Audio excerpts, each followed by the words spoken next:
Iniciando esse vídeo, a gente vai resolver os exercícios da prática 2, que nesse caso são 3 exercícios que são sobre a aula de funções, para fixar os conteúdos que a gente viu na aula. São 3 exercícios dessa prática, vou fazer todos eles no mesmo vídeo porque todos eles estão relacionados um com o outro. E nesse caso aqui está o enunciado dos 3, e no final do enunciado em que o professor disponibiliza a página da disciplina, está o resumo do que a gente precisa fazer. Antes da gente ir para as descrições do que realmente são os problemas, eu só quero mostrar que a gente vai ter que criar 3 arquivos, um prática2.c, o estatística.c e o estatística.h, que nesse caso os arquivos estatística.h e .c serão respectivamente o cabeçalho das nossas funções no arquivo .h, e o .c vai ser a implementação dessas funções.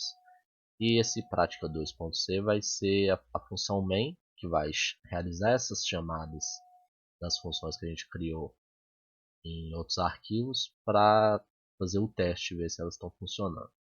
E por que eu estou falando isso antes de ir para o problema?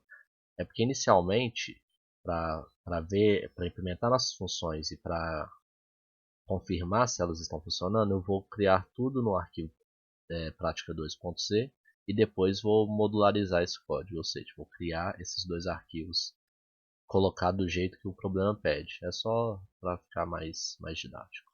Aí vamos lá. Eu não vou ler tudo exatamente, mas só dando uma resumida, no exercício 1 ele está pedindo que a gente crie essas funções que vão calcular uma probabilidade, né? Uma coisa da estatística, que é a função count padrão, a Gamble e a Laplace. E aqui tá meio confuso as fórmulas em si. Eu peguei aqui a imagem da prática, que é o seguinte: são aquelas fórmulas que estão no enunciado. Eu só transpus para cá para a gente ficar do jeito que a gente vai meio que fazer em C. Aí, só mostrando como que é a mesma coisa que está dizendo aqui, eu vou fazer o paralelo aqui. O count padrão, ele é uma função f de x, como aqui.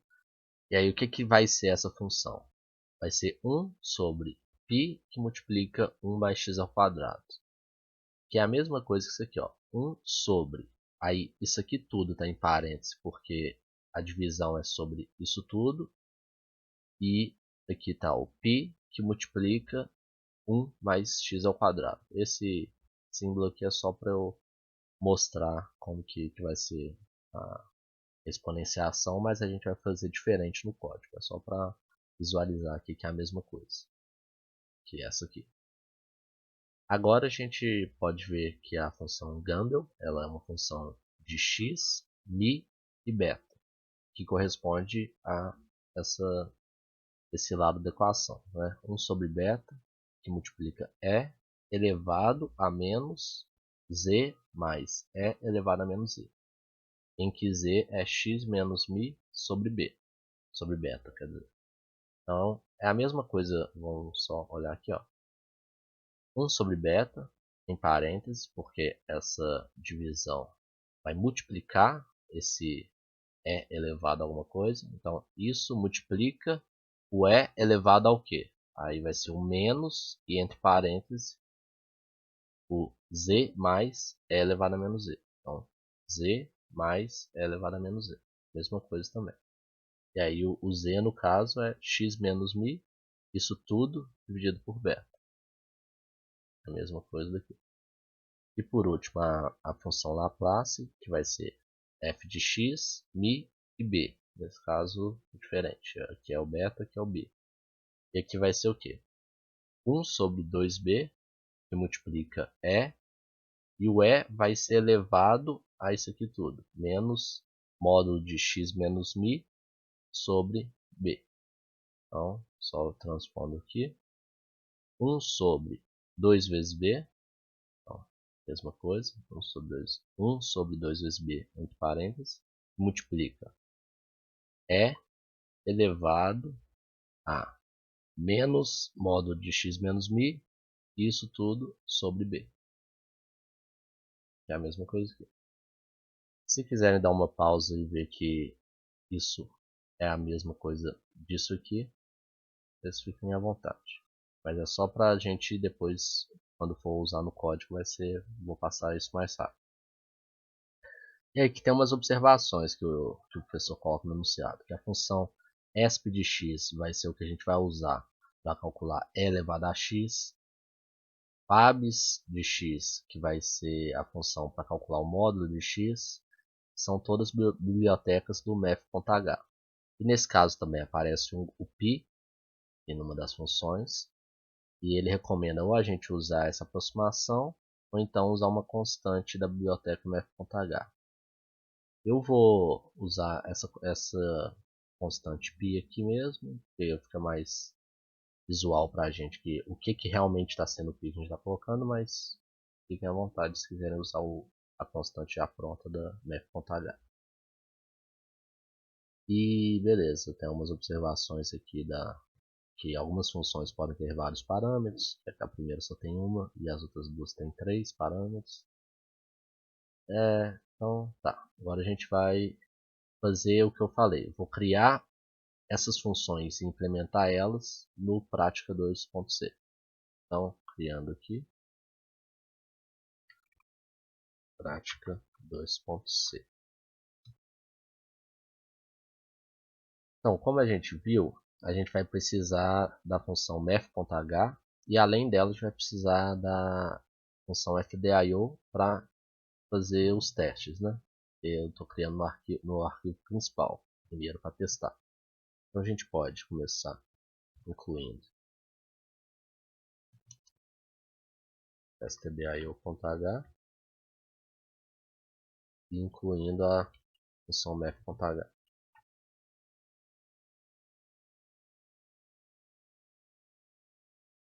Eu vou criar a função main aqui, mas por enquanto a gente não vai usar ela, né?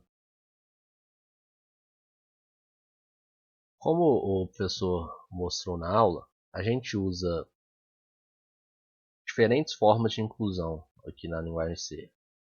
Essa inclusão que é entre o sinal de menor e maior vai ser quando a gente for incluir bibliotecas padrões do C, nesse caso essas duas.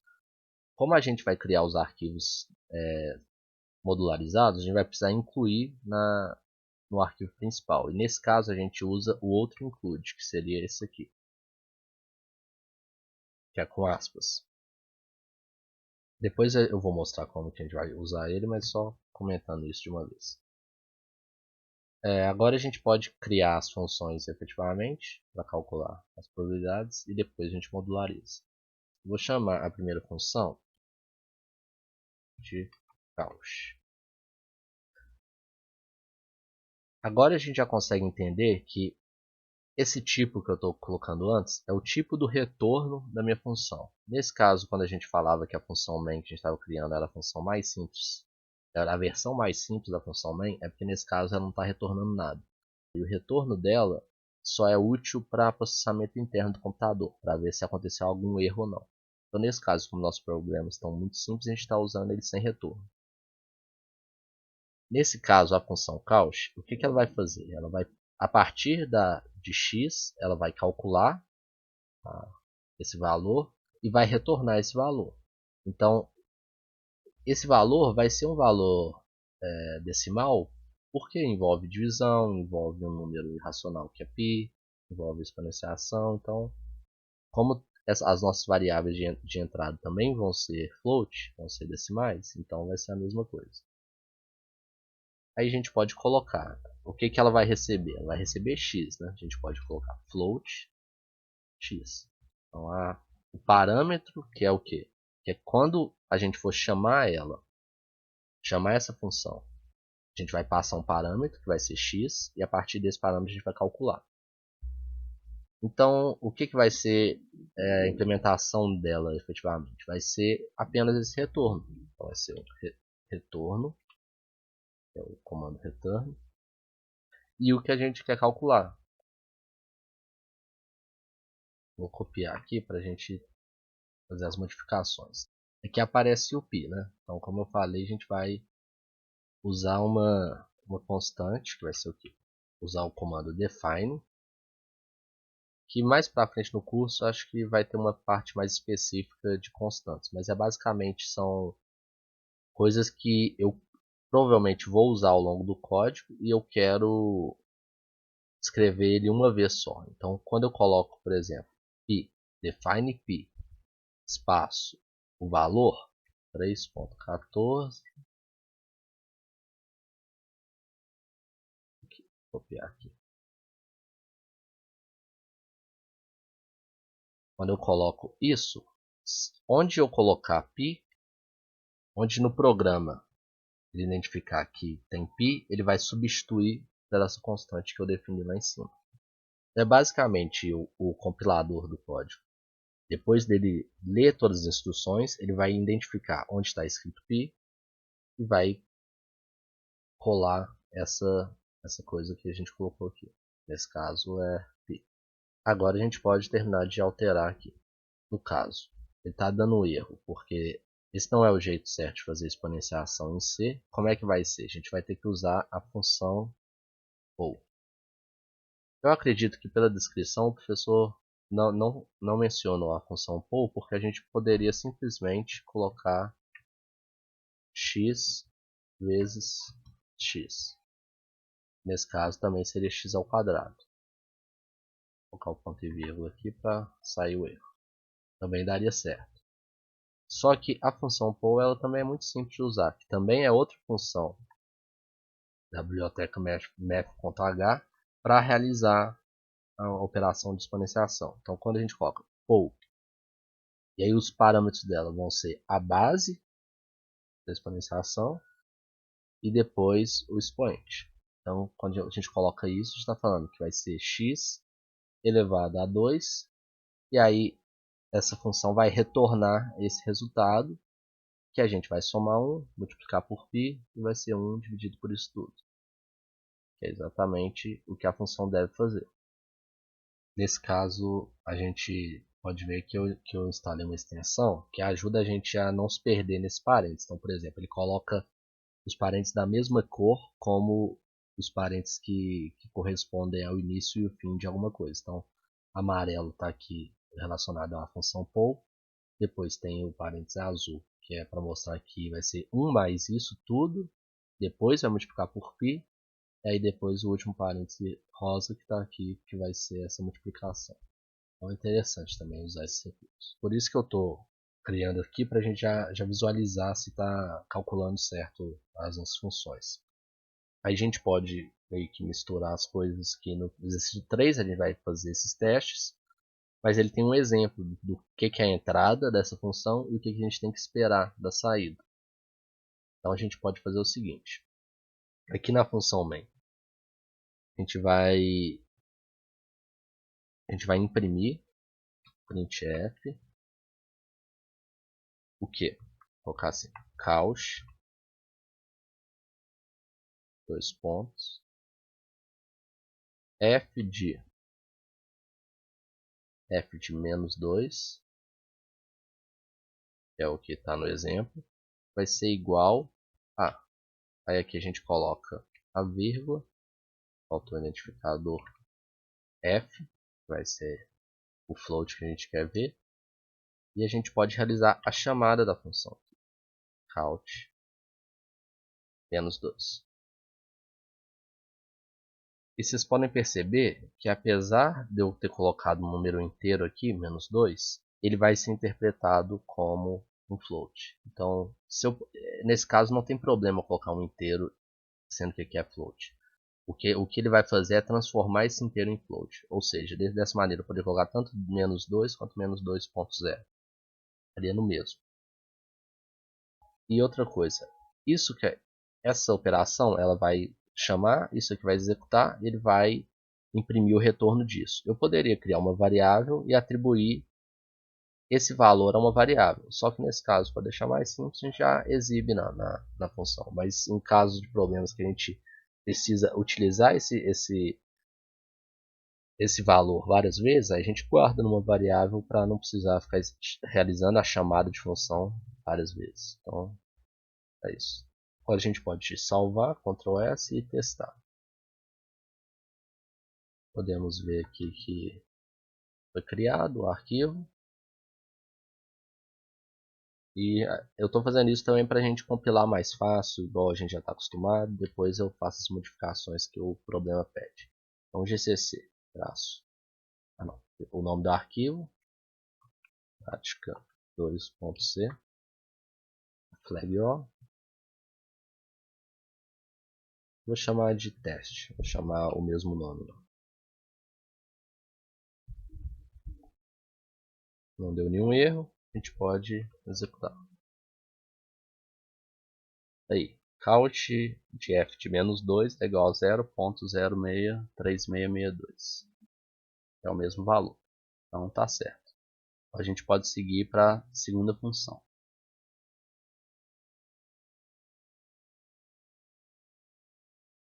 Criando ela aqui. Então vai ser similar. Então float, porque o retorno vai ser float também. Gamble.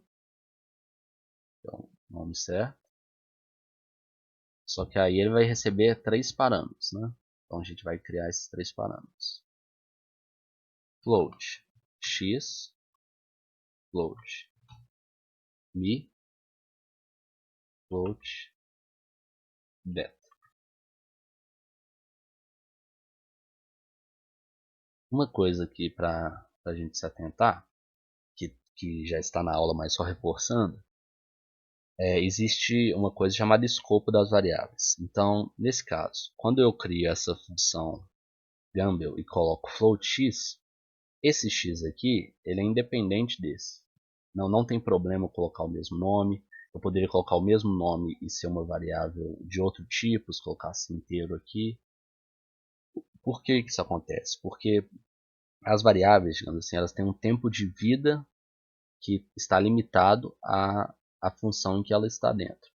Então, se a gente cria uma variável na função main que chama x, por exemplo, x, e coloca algum valor nela, e aqui a gente está alterando, então a gente está passando um valor e lá ele vai criar outra variável x, é isso que ele vai fazer, ele vai criar outra, ele não vai usar essa, vai ser uma outra variável com o mesmo nome. Isso não tem problema. O que teria problema era se eu criasse essa variável e criasse outra no mesmo escopo com o mesmo nome e atribuísse outro valor. Aí realmente eu estou alterando o valor da variável x, porque ela está no mesmo escopo. Então nesse escopo o x tem que ser único, mas em escopos diferentes podem ter variáveis com o mesmo nome que não vai alterar em outra função. Então por isso que não tem esse problema de colocar o mesmo nome. Porque quando chegar no final dessa função, todas as variáveis vão, digamos assim, ser desalocadas em memória. A gente vai aprender mais para frente como fazer essa alocação e desalocação de maneira dinâmica, mas desse jeito que a gente está declarando aqui é automático. O próprio programa se encarrega disso. Então é só um detalhe para a gente atentar que não vai dar erro. E o que vai ser essa função? Então, a gente pode fazer similar ao que a gente fez na outra função, copiando aqui. Aí aqui, esse beta vai ser a nossa variável beta. Faltou mostrar o que é o z, né? O que vai ser o z? O z vai ser x menos, vai ser x menos mi, isso tudo dividido por beta. A gente cria essa variável aqui dentro, float z vai receber esses valores. Só substituindo aqui.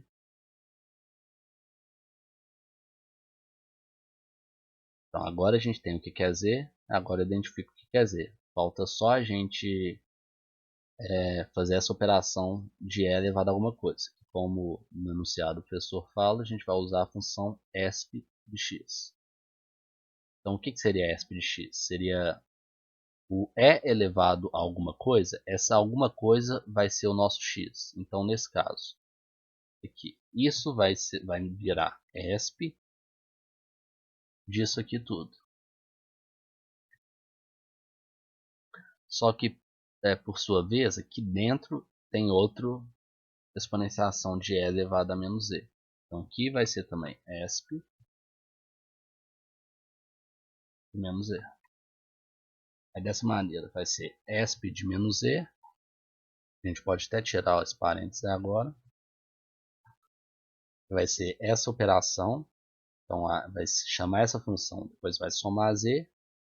Isso tudo vai aplicar o sinal negativo e vai ser e elevado a isso tudo e depois multiplicado por 1 sobre beta. Faltou ponto e vírgula aqui no final. Vamos ver se os parênteses estão certos aqui, ali, esse, não, falta mais um.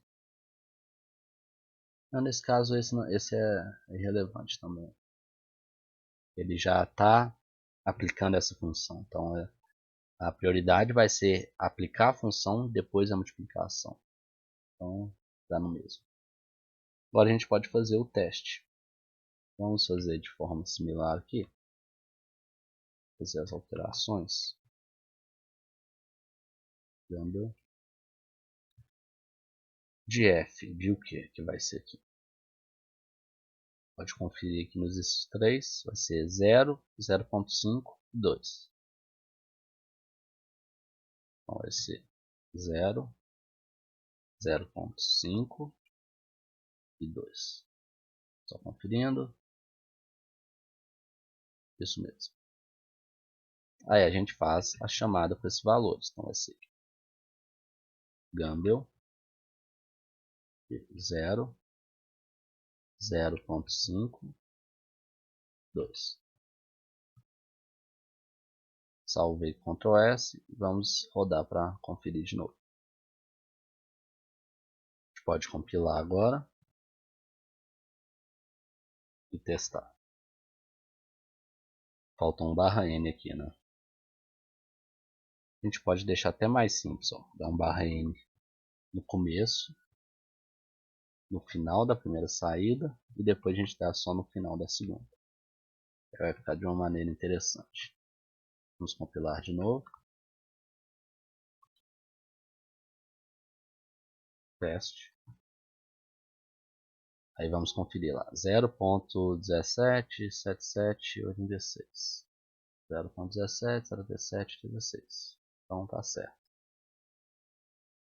Gamble, f de 0, 0.5 e 2. Mesma coisa. E por último a gente vai fazer a função Laplace. O que vai ser os parâmetros de entrada dela? Vai ser x, mi e b. Então, x, mi,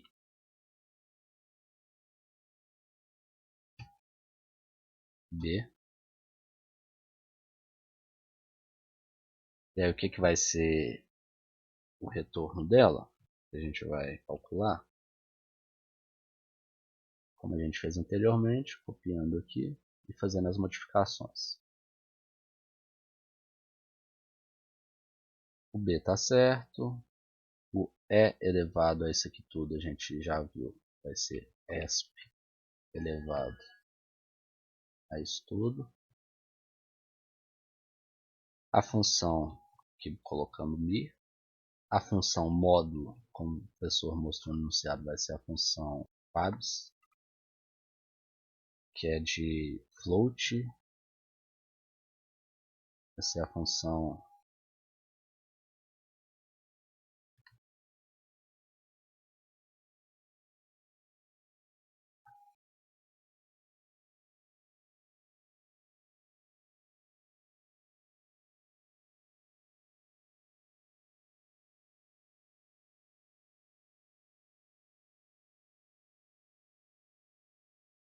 vai ser a função fabs,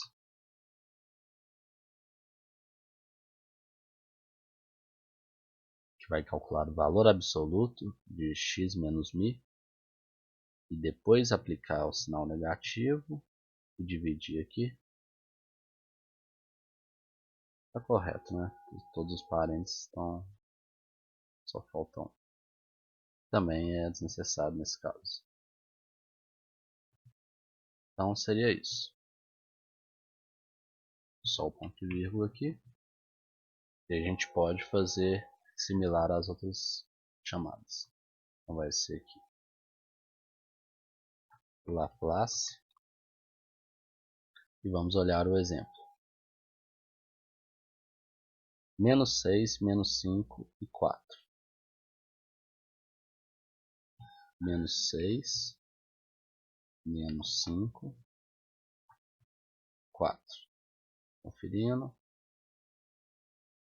Isso mesmo. E aqui a gente faz a chamada Laplace menos 6, menos 5 e 4. Salvei aqui, Ctrl S e a gente executa.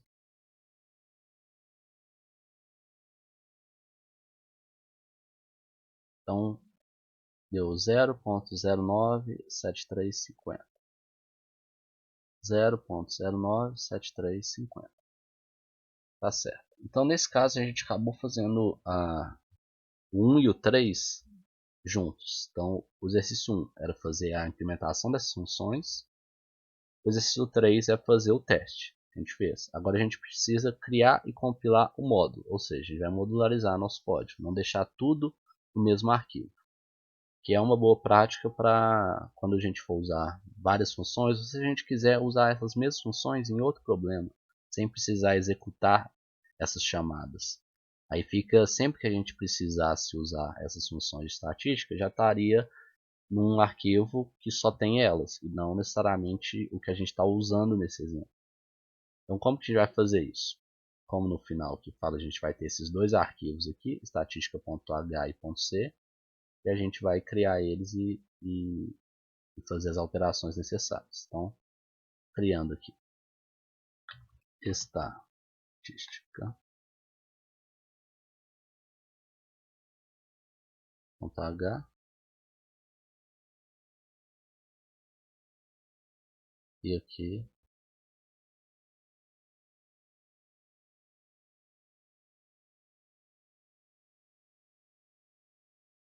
e o que seria o arquivo .c? A gente já está acostumado, né? Vai ser o que? O que a gente vai colocar nele para fazer só as implementações? A gente vai copiar isso aqui tudo que a gente implementou aqui, tanto o define porque ele está usando o pi aqui nas funções. Nesse caso a gente não precisa da biblioteca padrão de entrada e saída porque nessas funções não está exibindo. O que está exibindo é a chamada delas. Então nesse caso a gente vai recortar isso aqui e colocar no estatística.c, que é a implementação das funções. Só que tem esse arquivo .h também. Que o que ele é? Ele é o header, ele é tipo o cabeçalho. Que nada mais é do que uma assinatura das nossas funções. Então vai ser esse arquivo que vai permitir esse link entre as duas, em que o arquivo prática2.c vai incluir esse arquivo. Então a gente já pode até fazer de uma vez aqui. Include estatística.h e a partir desse estatística.h, que vai estar linkado com o .c, a gente vai poder realizar essas chamadas de funções. E para isso, o que nesse estatística.h tem que ter? A gente vai precisar copiar essa primeira linha das funções para colocar no nosso cabeçalho. Vai ser o seguinte. Tá a chamada das nossas funções, que é meio que uma assinatura, é o que elas retornam, o nome delas e o que elas recebem de parâmetro. E dessa maneira, o que vai acontecer? Aqui a gente já incluiu a estatística.h, aqui está esse .h com os nomes das funções, e aí na estatística.c a gente inclui o nosso header também. Vai ser estatística.h.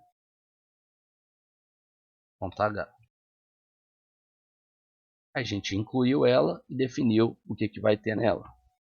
Aí quando a gente inclui aqui no prática2.c, a gente não vai ter o erro quando a gente chama a função, porque ele sabe o que essa função, qual que é o parâmetro dela e qual que é a saída dela. Então, dessa maneira, a gente fez o que o exercício pediu. A gente tem que testar para ver se continua funcionando. Para a gente compilar agora com vários arquivos, o que vai acontecer? Eu vou até deletar o arquivo de teste que a gente criou, executável, para fazer o seguinte. Primeiro, a gente vai ter que compilar esses dois arquivos. Então, a gente vai fazer um link entre eles. Como é que a gente vai fazer isso? A gente pode limpar a tela aqui, ver que eles estão lá, os arquivos, estatística.h.c e prática2.c. A gente vai usar a flag -c e o arquivo que a gente está querendo compilar. .c.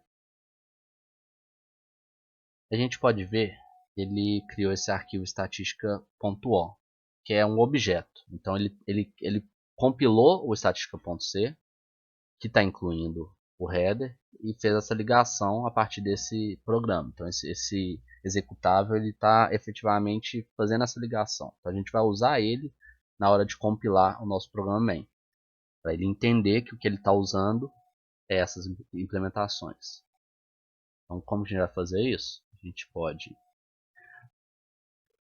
coloca gcc, o nome do nosso arquivo, prática2.c, e o arquivo que a gente acabou de ser criado com a compilação de antes. Estatística.o. Se a gente colocar apenas isso, ele vai criar um arquivo a.exe. Então a gente pode só fazer esse teste. Que é similar, que é dessa maneira que o professor fez na aula. Se a gente executar o arquivo a.exe, é a mesma coisa da implementação de antes, ou seja, ele está conseguindo fazer as chamadas das funções certas e calculando o valor correto. Mas como a compilação que a gente estava usando diferente nas aulas anteriores, até nessa aula mesmo, que seria o seguinte. Primeiro eu vou apagar esse arquivo a.exe, só para vocês verem.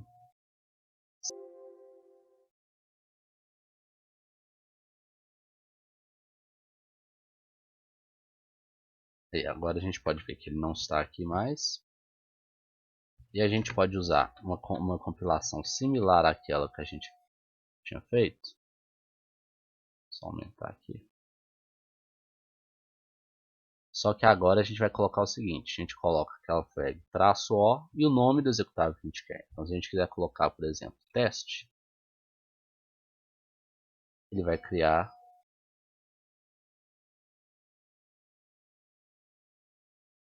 Vou puxar mais um pouco. Pronto. Ele criou o teste.exe. Se a gente quiser executar o teste, é isso aqui mesmo. Então é isso.